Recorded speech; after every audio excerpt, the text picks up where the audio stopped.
Hey, it's Debbie. So I finally have privacy. I have a whole campground here of privacy, but now it's windy. So I hope you can see me. It is January 31st, 2025, and I am on day 215 of Carnivore. And it's going very well. I went back to, I added I added my coffee back after 9 days of just strict carnivore, and I have been eating meat and my coffee and pickled eggs. I really like pickled eggs, so I'm doing that. I know maybe vinegar's not allowed, but that's what makes pickled eggs. So it's day 215. I guess I already said that. In January, I just got back from my appointment for my GI tract system. They gave me, I had to drink what they call a milkshake. No, not a milkshake, but I'm not even sure those ingredients are allowed, so I might have just broke my diet. But regardless, I should hear back from the doctor at some point to see what they found, if anything. The funny thing the doctor wanted, though, was I do not have that, whatever you guys call that, fear of lab coats or doctor jackets. I don't have that. I'm kind of on the other side where I'm a bit like, the minute I walk in, they said, do you want your flu shot? No, thank you. Do you want COVID vaccine? No, thank you. Do you want a shingle shot? No, thank you. And then it gets to where it's, your cholesterol is really high. Yes. You should take a statin. No, thank you. So that's more how I roll at the doctors. So when I saw this specialist that ordered the CAT scan, he said he wanted to test me for celiac disease, which I find kind of funny. But I said, I've been on carnivore since last June. I haven't had gluten or wheat or anything like that. Well, then he gave it right back to me and said, humor me, it doesn't cost you any money. So I humored him and drew some blood this morning for my labs. And I feel really good. I love that I'm at a campground. Really love that I'm at a campground. We were at our son's house. It's always nice to stay there, but start missing the woods and nature, and there's a beautiful lake behind me that you might be able to see. We are at Santee State Park in Santee, South Carolina, and we've been here before. I really like it here, except I'm usually here with my friend Vicky, and she's in Florida, so I do get to see her I guess it's 2 weeks. I get to see her in 2 weeks in Jacksonville. So I should introduce you to my friend Vicky. She's been my friend for 40, what year did we meet? 45. She's been my friend for 45 years. So, yes, and look, I guess you can't see all of me, but look at, I'm looking good and feeling good, because how can you not feel good when you're looking better? I just like looking better. Okay, so I guess I put that off long enough. I'm going to get to my personal story, which I've been putting off for a long time. So the time was 1986. It was just before the Challenger blew up. Actually, it was during the time the Challenger blew up. My children were 7, 6, and 4 at the time. Had just turned 4. And my husband and I had a fight one night, which happens in all marriages. He was working double shifts, so he was really, really tired. And I understand that. He was working full-time during the day, and then he was going to clean buses at night at a bus place. So anyway, I decided I didn't want to be there when he got home because I was mad, so I sat in the closet all night waiting for him to come. Well, he didn't. He didn't come. So I got up the next morning and realized he wasn't home and that he should have been to his next job by now. So I called, and no, he hadn't shown up. So I called the police, and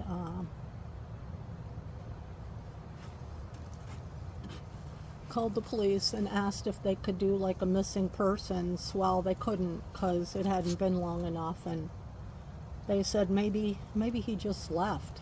And I was like, no, he didn't just leave. That's not David. Even if he was mad, he'd have packed underwear. I mean, he likes being clean no matter what. So he would have packed stuff if he was leaving. So I knew that wasn't it. So I called around to the hospitals and checked, and called the prayer line at our church, and people started praying. And so the kids, the two older ones were in school, and so I took my youngest and my friend Anita, which I've also been friends with since 1980, invited me to come on over so I could stay with her, till we figured it out. And so another friend of mine showed up, and we drove around like looking for his car to see if he was hurt or something, and couldn't find him, and time kept going by, and I think I was mad for a while. And then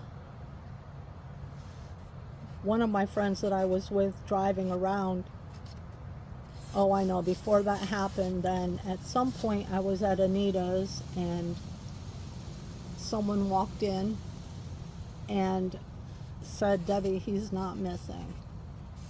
And I said, "What? I don't understand." "He's not missing. He left on purpose." I said, "What?" And I said, how would you know that?" And she said, "Because he slept with my daughter on his way out of town." Well, that's just not David. Didn't sound like David at all, but you guys all know my story, those of you that watched since the beginning. So I had told him that the only thing I would not ever forgive is if he cheated on me, because I didn't need to marry somebody who was going to cheat on me. I'd had enough of that already. And so finding out he had really, really hurt my heart. And at first I was just super, super mad. And then my friend was driving me around. Once I found out he had done it on purpose and cheated on me, I was driving around with a friend who was Mennonite. I don't know. It's funny how you dress people different and then assume that because they dress different, they are different. And we're all the same on the inside. And the realization hit me when we were driving past the interstate that would take me to either Chicago or Toledo. We were living in Indiana at the time. So we were driving by there, and my friend Catherine said to me, "It'd be nice to run, wouldn't it?" Yeah. I had a whole church praying for David and for me, and to find out it had all been intentional just messed me up. Guess we had been married like 8 or 9 years.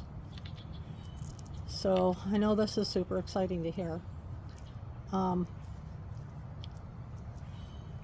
So for a while I was just mad. I had a part-time job where I was earning like $100 a week at home making chicken drinkers. That's a long story. But I was making chicken drinkers at home, and to make like $100 a week. Well, after he was gone and I had not heard from him for 4 or 5 days, I had pretty sure my friend Anita watched the kids, and I drove in to get signed up for food stamps or help or something, because I couldn't, there's no way I'm going to make it on $400 a month. So I went to go see about that. Well, they wanted to know my income.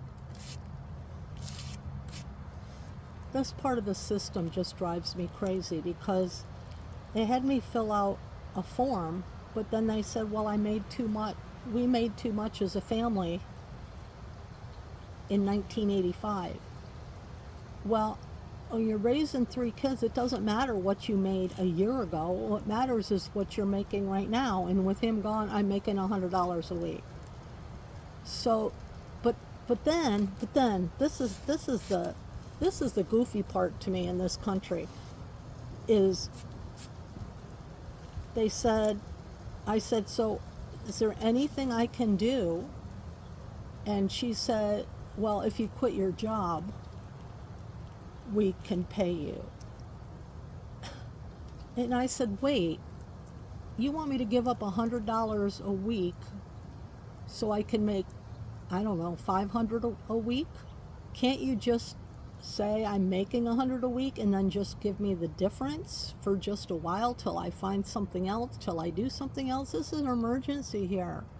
You know, I have no idea where in the whole country or world my husband is right now, and I have a 7-year-old, a 6-year-old, and a 4-year-old, and they're going to get hungry. Oh, and it was winter, which, you know, I don't know if you've ever lived up north in the winter with 3 little kids, but it's not easy getting to the store. I mean, you can do it, but it's not my idea of a good time. So anyway, days went by and days went by. I was really hurt. I also knew that the Bible was giving me a way out, that, you know, when I said I wouldn't stay if he cheated on me, I had every right not to go back. But then, one night, I think it had been about 2 weeks in, the Lord said, you need to take him back. I just sensed that in my heart. Oh, I just didn't want to. I was angry, hurt, and I just didn't want to. But anyway, after I prayed and asked the Lord to give me strength to do that, I heard from him a couple days later. So he said he was in Florida, and I told him I was upset because I didn't know where he was, and he asked me, well, didn't you find the letter that I left in the car? Well, I said we never found the car. So anyway, I've got good friends, and they went to go pick up Dave's car. They asked me, they said he left you a letter, do you want to see it? I said no, I don't want to see it. I never saw it. I never saw that letter, whatever David wrote to me. So, and then I would like to say it got a whole lot better, but it didn't. Because, hi. It didn't get a whole lot better, because then I was just angry. And I forgave him. I tried to. But the girl that I was supposed to forgive was also coming to that church. And for some reason, the teaching at the time was like, you know, he stood up and he repented and quoted that Psalm, whatever, 61, I don't know, whichever it says, against you and you, Lord, have I sinned. I thought, no, you sinned against me too. So he stood up in front of the church and repented and everything like that, and everybody was just really happy to take him back, and then wondered why I wasn't like super excited. Well, you know, they didn't know who the girl was, and I did, and I had to keep standing behind her. And you know, if that girl happens to watch, I forgave you a long time ago, so it's not, I'm just trying to share the story here. I mean, Dave knows I'm sharing it too. I put it off for as long as I could. I'd like to say that it's all been wonderful since. But as you'll see down the road, it wasn't. But I did forgive him, and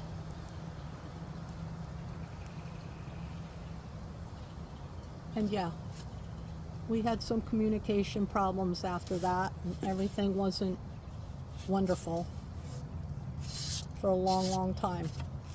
But anyway, I guess that's enough for now. You all feel like crying? I hope I haven't left anybody suicidal. That would be awful. But anyway, I've gone way over. That's pretty much the highlights of that time.